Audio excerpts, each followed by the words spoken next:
Okay. Hello, everyone. Welcome to today's network seminar. Netplay seminar. And today we have Adam Miles from Manchester Metropolitan University, and he will talk about opinion, diversity, and resilience of cooperation in dynamical networks. And by the way, this is the last talk of this semester, so I'm very glad that you join us. Adam, please. Thank you. Hi, my name's Adam Miles, and I'm a PhD researcher at Manchester Metropolitan University in the United Kingdom.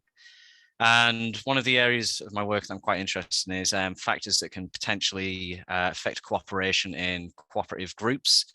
And as part of this, I'm going to be going over some of the observations that we found with a simulation model that we conceptualized in order to analyze how simulated opinion diversity can have a potential effect on these cooperative mechanics in these networks. So in many aspects of life on Earth, it's possible to observe the act of cooperation in various forms, including within political institutions, within economical organizations, and we can also observe cooperation within the natural world, such as cellular organisms and in animal social groups. So when we're determining how we should act or who we should associate ourselves with in these types of scenarios, individuals can typically make use of information that's available to them. This could be in the form of what they privately think or their past experiences, or it can be what they're able to publicly observe about other individuals that are involved in said scenario. So as part of this paper, we've expanded on previous work in order to investigate how simulated diversity of opinion can potentially contribute towards the topology of the network model that we simulate, the resilience of cooperation, and the emergence of what we refer to as information cascades. So before we get into the model itself, let's just go over what exactly we mean here by the act of cooperation. So within this model, we utilize two core components in order to simulate the dynamics that we're interested in. Firstly, we use graph theory in order to model the connections that can be formed between individuals. And this is something that's taken into consideration by newcomers when they're carrying out the decision-making process that we'll describe in further detail later on. And how this information can also potentially impact the topology of the network, any cooperation that occurs, and as previously mentioned, the emergence of information cascades. The other core component that we utilize as part of this model is game theory. So according to Eastley and Kleinberg, game theory is concerned with situations in which decision makers interact with one another and in which each participant's satisfaction with the outcome depends not just on his or her own decisions, but on the decisions made by everyone. So essentially, one way we can think of this is by utilizing game theory, we're able to provide a framework for measuring the outcomes based on the individual decisions taken by individuals involved with some form of interaction.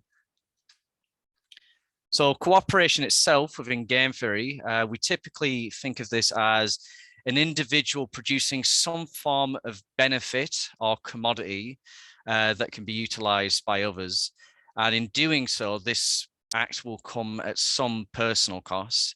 And ideally, any associated individuals that we're connected with or we're associated with will also engage in this like-minded behavior. So essentially, it will make up for any personal costs that we have incurred producing benefits or some form of commodity that others can utilize and preserve the well-being of these groups. And this behavior is something that we see all over various aspects. We can see it in economical organizations, political groups.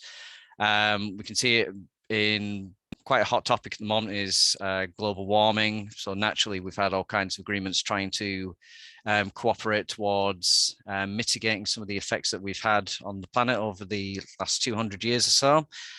And we also see cooperation in the natural world as well, such as multicellular organisms, and in healthcare as well. I think one of the most obvious examples that we can use, that I think we've all lived through for the last 2 years, is the COVID-19 pandemic. Any personal acts that we've had to undertake in order to try and mitigate the spread of COVID and to look after others who may be vulnerable. So ideally, in such a scenario, all individuals would engage in this like-minded behavior of cooperation and look out for each other. Unfortunately, defection can occur in these scenarios. So what we would typically refer to this in game theory is a defector is an individual, is someone who does not incur any personal costs and therefore does not produce any form of benefits or commodities that can be benefited by other individuals within our local group, but they will still take advantage of the benefits produced by other individuals and not give anything in return. So what are the potential consequences of this defective behavior? Well, a classical example of this, of the potential consequences of a collapse in cooperation, is the historical example of the tragedy of the commons, where within this scenario, the overgrazing of pastures by a few farmers led to the damaged state, as the pastures were not allowed to essentially recover from being utilised by herds of cattle. And as a result, as these pastures were damaged too much, this resulted in malnourishment in future herds. So essentially, we can think of this as a few individuals may engage in defective behavior, which may result in larger personal gains for them within that moment. But this might lead to long-term effects that affect everyone involved in the group. So one classical game that's utilized within game theory to illustrate the friction that can arise between cooperation and defection is the prisoner's dilemma. So within this game, 2 players can partake, and they'll have either a choice to cooperate with their opponent or to defect.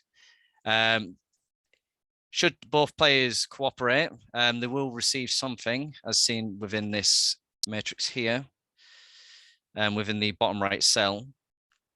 However, if one of the players chooses to defect, they're able to reap a great amount of benefits without incurring any personal costs, while the individual who will choose to cooperate will instead incur quite a lot of personal cost. And when you examine the game, the assumption arises that the most logical decision within this game is that defection is the most logical option, as essentially you're able to maximize the potential gains that you can obtain from your opponent while mitigating any potential losses that might be incurred. And this forms what's referred to as the Nash equilibrium, where essentially if both players chose to engage in defective behavior, then neither player is able to gain advantage over the other. Essentially, they can keep each other in check by defecting with one another. So now that we've covered this idea of cooperation in game theory, we can now move on to what we've been doing with this simulation model. So we'll first go over the general overview of what happens within this model. So as part of this model, we simulate the dynamics of a newcomer joining a network of a fixed size and making use of information that's available to them in order to determine which connections they should form with other individuals as part of that network. So firstly, as the newcomer starts to join the network, they will first select an existing individual on that network to act as its role model. And this decision is based on a combination of the current level of fitness that role model currently has, which in itself is influenced by a parameter we refer to as selection strength. So we can increase and decrease the level of influence that fitness can have with this decision. Once the newcomer has selected a role model, it will then determine which behavior it will adopt, either cooperation or defection. Typically, the newcomer will adopt the same behavior as the role model it is selected. However, there is a small chance of mutation. And if this does occur, then the newcomer will instead adopt the opposing strategy. So in this particular case, if the newcomer had mutated from the role model it had chosen, it would instead to adopt the strategy of defection. And then lastly, once the newcomer has selected which strategy it's going to employ, it'll then determine which connections it will form with other potential neighbors, which is limited to the scope of the role model and any individuals that the role model is connected with. And then once this has been completed and the newcomer has determined which connections it will form, it will then replace an existing individual that exists on the network via what is referred to as the Moran process.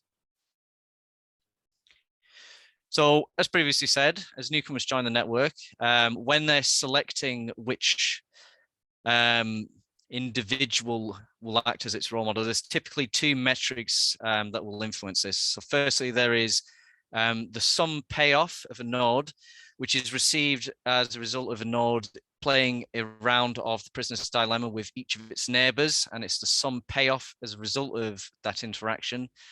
And what we refer to as prosperity. So as we previously said, this acts as our fitness of the nodes that reside within the network. And we can configure this utilizing delta parameter. So essentially we can increase the level of influence that this value has with the selection of a role model that a newcomer can choose within the network. So going back to the third step that occurs with a newcomer joining the network, as part of this process, it will make use of two types of information, what we refer to as public information and private information. So firstly, private information. Here we're trying to model what an individual may privately think or express the level of how open they are to forming connection, or perhaps it's something based on any past experiences they may have had. So the way we do this here is we utilize two fixed Gaussian distributions to represent a newcomer's ability to perceive either a potential cooperator or a potential defector using the left and right Gaussian distributions in the diagram respectively. These are used in conjunction with what we refer to as the decision threshold, or the tau value. And essentially, when we are sampling one of these distributions to determine if a newcomer can identify a potential neighbor as either a cooperator or a defector, if this sampled value, if the decision threshold exceeds that of the sampled value, then in this scenario, private information will indicate that a connection should be formed with this potential neighbor. So where we've expanded upon here, from based upon previous works, is how we utilize this decision threshold for newcomers. So in previous works, the assumption is that as a newcomer joins the network, all newcomers will share the same level of decision threshold. So essentially the way we could think of it in that case is that all newcomers have the same level of openness to forming a connection with a potential neighbor. So where we've expanded here is we've introduced some additional functionality with parameter sigma. And by adjusting this value, we can determine how much deviation is allowed from the decision threshold that we define within tau. So typically, as we increase parameter sigma, we'll see a larger variation of decision thresholds that can occur with newcomers that join the network. And this is done by with an additional Gaussian distribution, which is sampled from as newcomers are about to determine which connections they'll form with potential neighbors within their local neighborhood. If it's the case that private information indicates that a connection should be formed, then variable Q will be marked as true as a Boolean value, which is used within the decision-making process, which we'll describe very shortly. And the second aspect that we simulate here is public information. So as previously said, public information is what an individual might be able to publicly observe about other individuals that it might be within close proximity with. And while this might not necessarily give us the exact picture of why an individual may have made the decisions that they did or did not make. We may possibly be able to infer that they might have made a decision for whatever reason they might have had. So in this particular case, we simulate public information as evaluating if a potential neighbor's connection count exceeds that of the network average, with the intuition being that should a potential neighbor's connection count exceed that of the network average, then that may imply that this is an individual that it may be worth forming a connection with. Now, if it's the case that a potential neighbor's connection count exceeds that of the network average, then public information will indicate that a connection should be formed with this individual, and variable P will be marked as true. So with these two values, P and Q for public and private information respectively, we utilize this as part of the decision-making process. So when a newcomer is evaluating if it should form a connection with an individual, it will use these set of parameters to determine if it will form a connection or not. If it's the case that both are true, then it's fairly straightforward. The newcomer will form the connection. If both are not true, then the connection will not be formed. In a scenario where there is a conflict between the indication of public and private information, we utilize probability P for when only public information indicates a connection should be formed, and likewise for private information with probability Q. These two probability values we adjust during the simulations that we ran to adjust which form of information that individuals will prioritize over the other.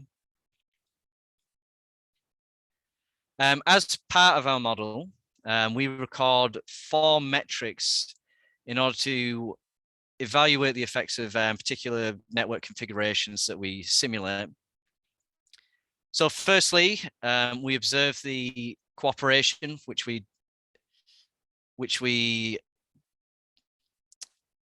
state as here as the average number of individuals that were engaged in cooperation during a simulation versus the number of defectors that were present within the networks. Prosperity, we use to determine the average level of fitness of individuals, which is based on both the payoffs and the setting of selection strength during simulations.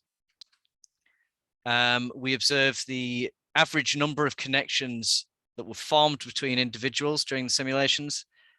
And lastly, we also monitor the number of transitions that occur during simulations, which here is simply the number of times that a particular either cooperation or defection strategies either invaded a network that originally was just entirely comprised of one strategy, and then gradually propagates its way across the network until it's now the dominant strategy. And this can be the case that either cooperation can either overtake defection or vice versa. So one of the other occurrences that we also monitor during simulations is what we refer to as information cascades. So before we get into what we define as the 2 types of information cascades that we monitor during our simulations, we'll just give a quick example of just to get a general idea of what this could infer. So to give an example, let's assume for a moment that you are out in town or in city centre and it's getting quite late and you're starting to feel a bit peckish. Maybe you're quite far from home and you decide in that moment, you know what, I'm going to grab some food. I'm going to grab something now. Within your immediate vicinity, there are 2 restaurants that immediately take your potential fancy, which in this example is just restaurant A and restaurant B. Now, you might feel a personal private desire to go for restaurant A. This could be that maybe it's the type of food that you're more interested in. Maybe you prefer the pricing of it. For whatever reason, you might have a personal desire to go to restaurant A. However, something that you find yourself in conflict with is that nobody's currently in restaurant A. For whatever reason, this particular evening, it's completely dead. There's no one in. What you are able to observe is that restaurant B appears to be quite busy this evening. It seems to be a near full house.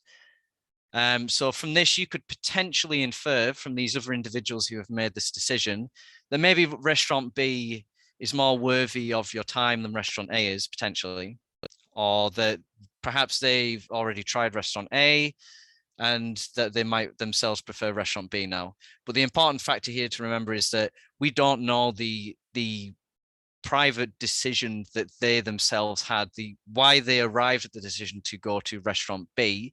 It's just what we're able to infer from what we can observe from their actions. And due to this consequence of this conflict between private and public information and the pressure from what we're able to publicly observe, you find yourself actually visiting restaurant B. Now, in this particular scenario, because of this conflict between public and private information, and that you have found yourself making a decision that is in conflict with what you have privately thought, we can think of this as an information cascade occurring.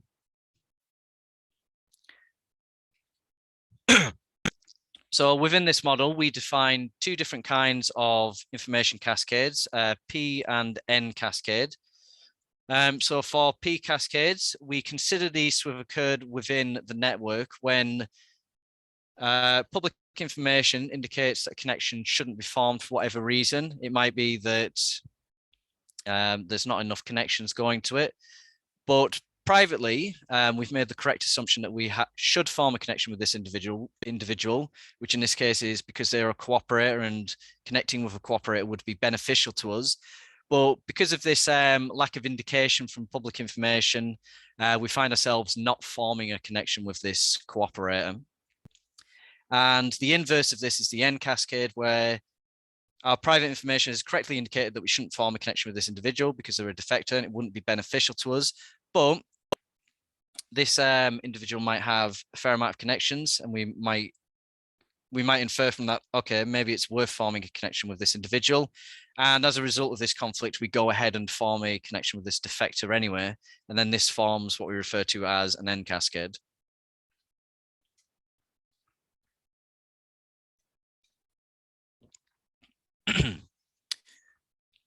Okay, so now that we've had a general overview of the model that we utilized as part of this paper, we'll go over some of the key results that we were able to observe by running these simulations. So we carried out several series of simulations. Each of these was over the course of about 100 million steps each. And throughout simulations, we observed how modifying our parameter for opinion diversity could affect cooperation and the topology of these networks. And we separated these down into, at first we only utilized private information, and then we utilized both private and public information and varied which one was prioritized over the other. And we also further separated these groups down into between what we refer to as weak selection and strong selection, determining how strong an influence the level of fitness can have when newcomers determine which role model they should select. So I'll just go over the key results that we found as part of this paper, because if we were to go through every single figure that we produce as part of the paper, we'd probably need like another 15 minutes to do so. So firstly, one of the key results that we observed was, as we increased opinion diversity, we found that the number of transitions that occur gradually were suppressed. So we can see here within this diagram that as we increase the level of opinion diversity, which with this key we can think of as the lines get into the warmer colors, there's an increase in opinion diversity. And as we increase this level of diversity, the initial climb in the number of transitions occurs, starts to get shifted towards greater values of tau. And this could suggest that as we introduce a greater element of opinion diversity within these networks, this might lead to more stable networks occurring. And to an extent, this is also true with the level of cooperation that occurred within these networks. So we can see that with the highest level of opinion diversity, the eventual collapse in cooperation was shifted towards the highest values of the decision threshold tau. But this does appear to come at some cost to both cooperation and prosperity within these networks, because we can see that networks with a lower level of opinion diversity were able to attain a higher level of cooperators present within those networks, although they did result in a much sooner, sharper collapse in cooperation occurring around tau value of 1. And just to add to those points as well, so these are some random screenshots that we took of the network at various points during the simulation. So these were all taken with networks that had a tau setting of 0. And we can see that within the network on the right, which had no opinion diversity whatsoever, so all individuals shared the same level of decision threshold, we can see that these networks are just a bit more clustered, or more, there's some little communities that are more tightly interconnected than networks on the right. So here, where we've set opinion diversity to a deviation of 1, and we can see that there's less interconnectivity that's present between these individuals. So that, coupled with the observations we had regarding the number of connections and the level of cooperation that we were able to observe, this could imply that the individuals present in these networks were able to work towards these cooperative goals, perhaps more in more isolated clusters. We also found that as we increased the level of opinion diversity, this also led to some changes in the emergence of information cascades. In general, we found as we increased opinion diversity, the occurrences of both N and P cascades increased. And we also found that as we increase this opinion diversity, both these types of cascades tended to become more shallower. We also found that as we increased selection strength during simulations, we found that there was a greater level of disruption that occurred, which reflects what's occurred within past works. And we can see here that as we increase opinion diversity to its higher values, the eventual collapse in cooperations that we see with strong selection, it actually occurs at much earlier values of tau. Although we do see that as we increase the level of opinion diversity, we are able to avoid the highest values of transitions occurring within networks, although the initial climb in transitions at the lower values of tau suggests that might be some indication as to why the initial collapse in cooperation occurred in these networks when utilizing strong selection. And just to give an indication of the difference when we go from what we refer to as weak selection to strong selection, here is an example. So we can see that networks become far more tightly interconnected, which, based on what we've observed here and based on previous works, this is likely making networks far more vulnerable to transitions occurring and defectors taking advantage of these tightly interconnected networks. And similarly as well, as we increase the level of selection strength, we can also see there's also a sharp increase in the number of cascades that occur. And similarly as well, we can see that the lengths of those cascades gradually decrease as we increase the level of opinion diversity within these networks.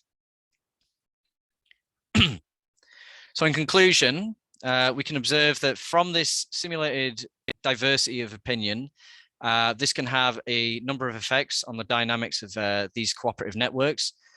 So what we've been able to observe, increasing the level of opinion diversity can lead to more stable, but overall less cooperative networks.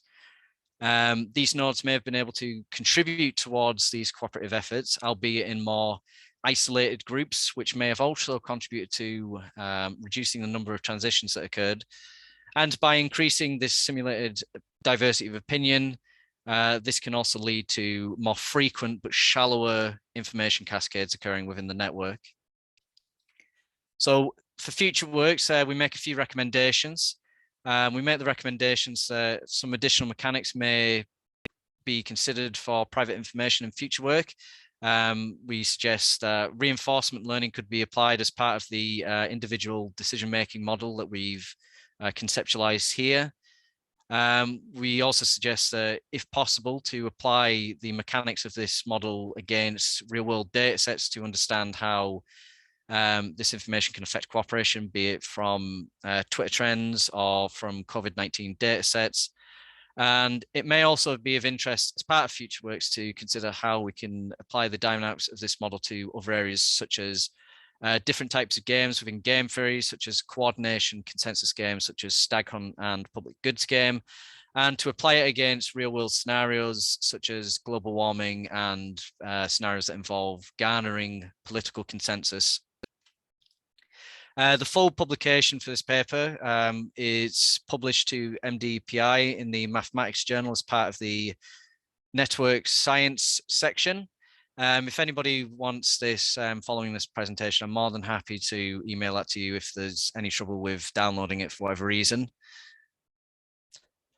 And that concludes the presentation. Thank you for listening, and thank you to the organisers for the opportunity to present my work to you all. Thank you very much, Adam, for your interesting talk. And now it's a time for questions and free discussion.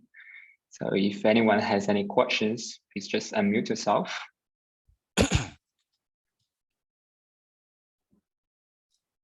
Yeah, thanks, Adam. That was quite interesting, but I couldn't follow along with everything. It's quite a complex model.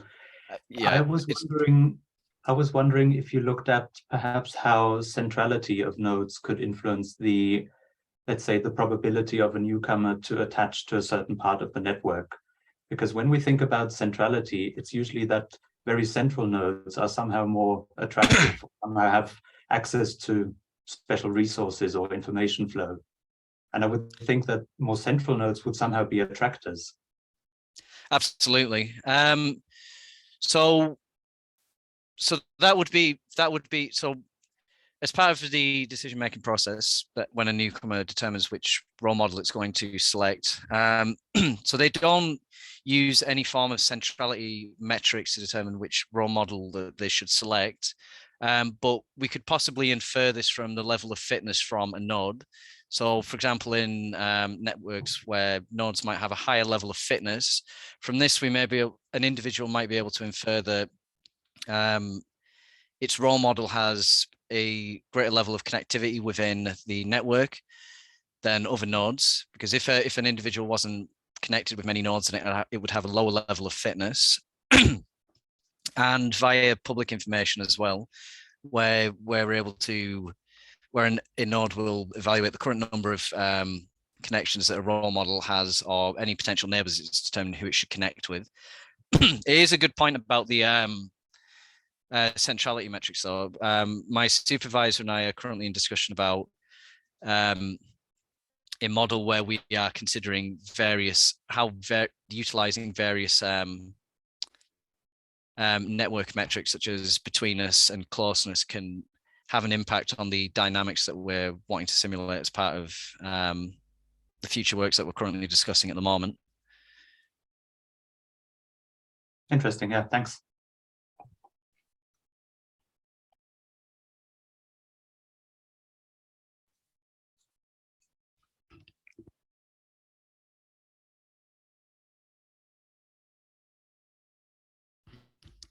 Here we have a question in the chat.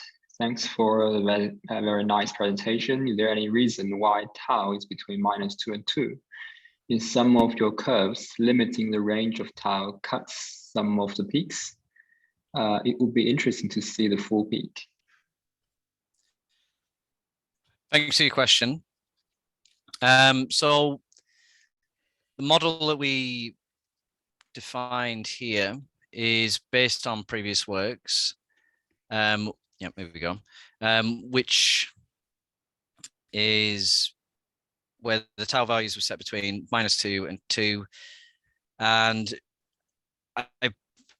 I believe it's just how that we configure the Gaussian distributions. So essentially, we can think of it as once we are at a tau level of 2, let's assume for the moment there's no opinion diversity. It's the maximum value that any individual can have on the network. That by having a maximum tau value of 2, there's still a tiny window where an individual may not choose to form a connection with a potential defector. Although as we introduce a greater level of opinion diversity, as we increase that value, we do see tau values that exceed either 2 or -2 within the network.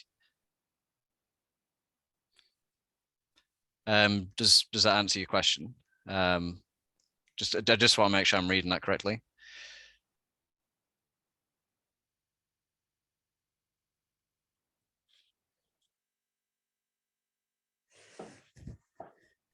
No, that's good. Thank you.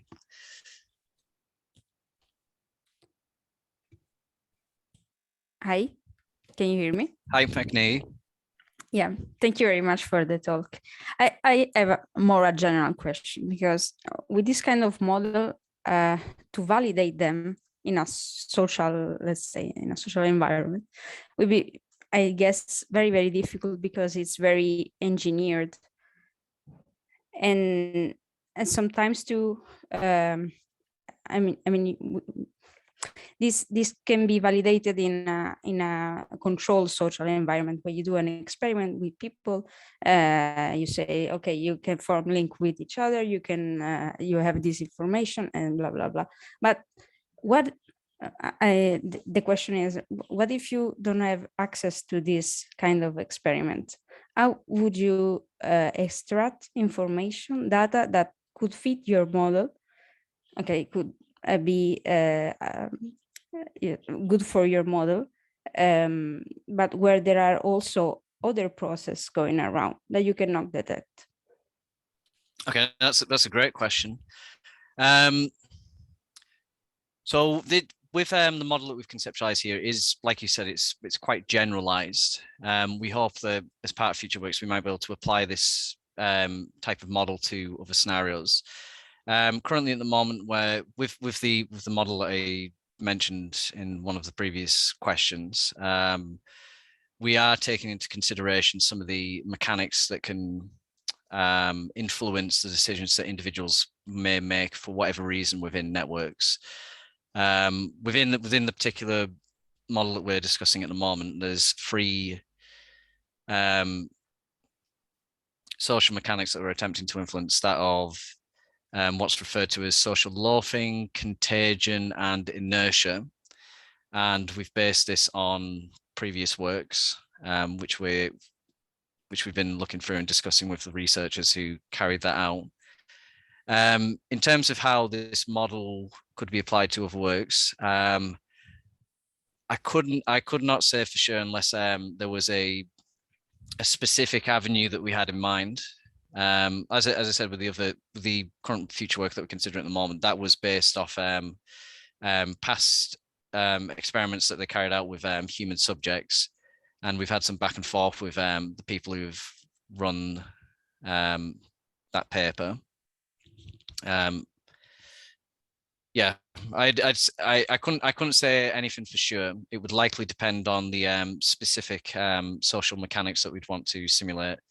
And if we were thinking about simulating such mechanics, we would likely try to have a good back and forth with the people who have carried out the previous works to try and get the computational simulations as close as reasonably possible to what they've carried out previously. Although that's quite difficult, because naturally human subjects can think quite differently to a computer simulation, which, it's just look at the numbers rather than, any of the noise that might occur with their own decision-making process. And then, of course, everyone thinks differently anyway, so it's quite hard to pin down. Yeah, this would be, I mean, it's true that everyone thinks differently, but there are also pattern in the decision you make. And I guess one of these may be the decision made by your peers, by your colleagues, by your friends. This is yeah, of course. But it would be nice to see, like, I don't know, I've done a model of opinion dynamics and stuff, and I always think about, okay, this is a nice model, but how can I validate that without having access to a social experiment? And I mean, I don't know, maybe it's possible to obtain data from Twitter, from any social networks, and see whether there is part of my model in the data. Maybe there could be a lot of noise, but maybe one can see something. I don't know. Of course. I mean, I'd love to apply what we've done here to a real world data set. I've asked a couple of people within my department about this, who've spent some time mining Twitter for their own projects. There's been some papers as well that have sourced various topics as part of their own projects. There's one that we cite in the paper that sourced Twitters for a particular political campaign. I can't remember exactly where it was, but they were utilizing Twitter for sentiment analysis and how particular words and sentiment might link together based on the information that was being shared on Twitter. Yeah, but I'd love to apply this to to take it from an abstract model and try and apply it to some form of real world scenario would be great if possible. Nice, thanks. I will see. I will follow your words to see if you succeed, and I hope you will succeed. Thank you. Thank you.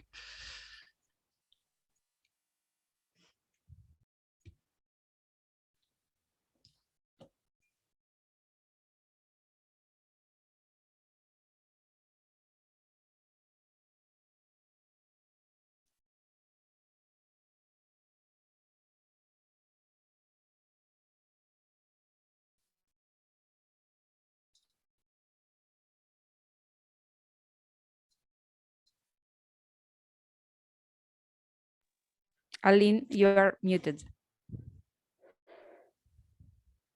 Sorry. No. So I was thinking it was quite quiet for a second. That's okay. Sorry, I mean, I was asking if there's any other questions. All right, I see. I might have another one.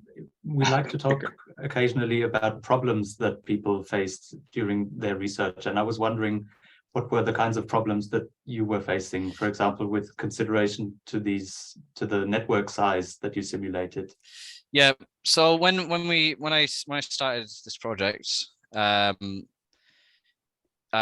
started my PhD in April of 2020, which at the time I started was 1 week after the United Kingdom went into a national lockdown. So there was no one on site, which meant it was difficult to get access to resources for the first few months while we conceptualize this, the directions that we could take this model. And there was a point early on where I would essentially be running simulations from home, and it soon became apparent very quickly that there is no way that I can simulate all of the networks that I need to on my home computer. I'm trying to for just one network configuration. So we adjust the parameter tau for all of our simulations. So we gradually increase that.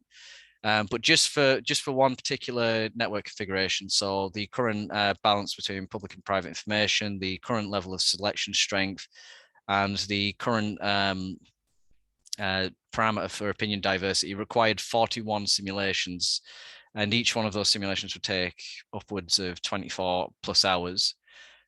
So yeah, it became very readily apparent that we needed access to more powerful resources. And just for about 2 months, like after we we started getting an idea of the direction we want to take this model. It just was not realistically possible because everything was up in the air during that period. When we did finally get back on site and we were able to start getting better organized, I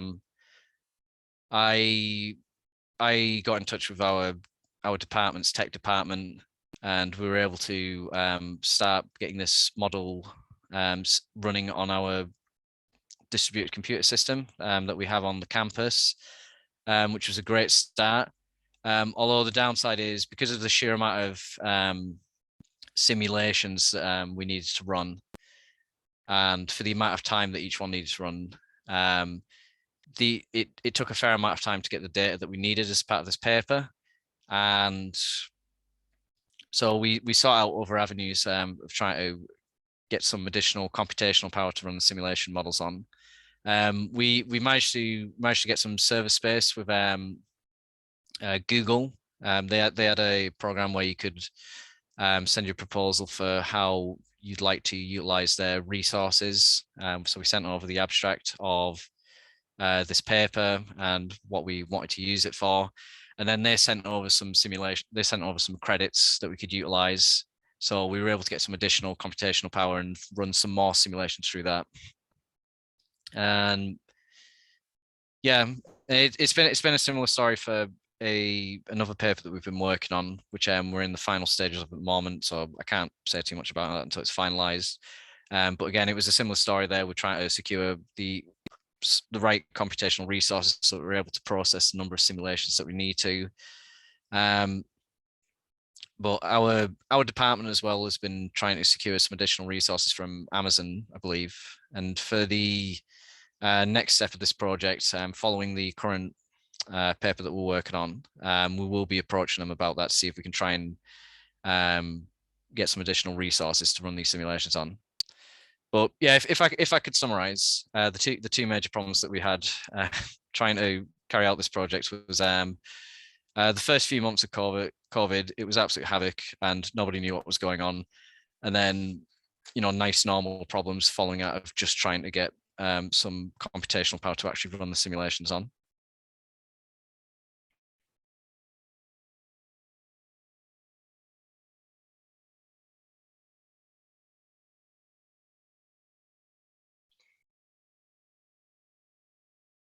Any other questions?